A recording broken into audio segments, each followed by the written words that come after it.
கர்த்தருடைய தூதன் திரும்ப 2ஆம் தரம் அவனை தட்டி எழுப்பி, எழுந்திரு, போஜனம் பண்ணு, நீ பண்ண வேண்டிய பிரயாணம் வெகு தூரம். ஆண்டவர் அவனுக்கு டபுள் போர்ஷன் சாப்பாடை கொடுத்துட்டு சொல்கிறாரு, நீ ரொம்ப தூரம் நடக்கணும்.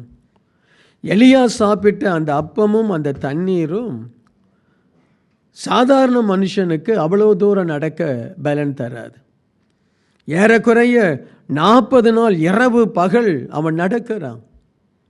அவனுக்கு கொடுக்கப்பட்ட ஆகாரம் பரலோகத்திலிருந்து தேவதூதனால் உருவாக்கப்பட்ட ஆகாரம். அந்த ஆகாரத்தை அவன் சாப்பிடுகிறான். ஒரு இயற்கைக்கு அப்பாற்பட்ட ஒரு வல்லமை அவனுடைய சரீரத்தை ஆளுகை செய்து. ஆமென்.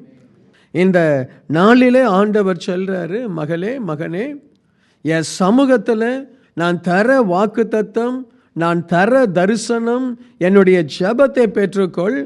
உன்னுடைய வாழ்க்கையில் மிக வேகமாய், துரிதமாய், சோர்வடையாதபடி நடக்கும்படி நான் உனக்கு பலனை தருவேன்.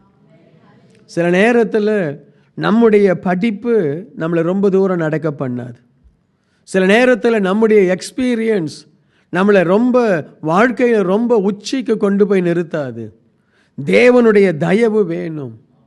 இந்த மனுஷன் ஆண்டவர் தருகிற அப்பத்தையும் தண்ணீரையும் சாப்பிட்டு 40 நாள் வேகமாய் தன்னுடைய லக்கில் கொஞ்சம் கூட இந்த பக்கம் அந்த பக்கம் திரும்பாமல், எந்த இடத்திலும் ஓய்வு எடுக்காமல் அவ்வளவு நேர்த்தியாய் அவன் நடந்து போக தேவன் அவனுக்கு ஒரு பரலோக அப்பத்தை கொடுத்தார். நம்ம கையில் கொடுக்கப்பட்டிருக்கிற வேத வசனத்தை நீங்கள் வாசிக்க வாசிக்க வாசிக்க தேவன் உங்களை அயராமல் ஓட பண்ணணும். ஆமென். அல்லேலூயா.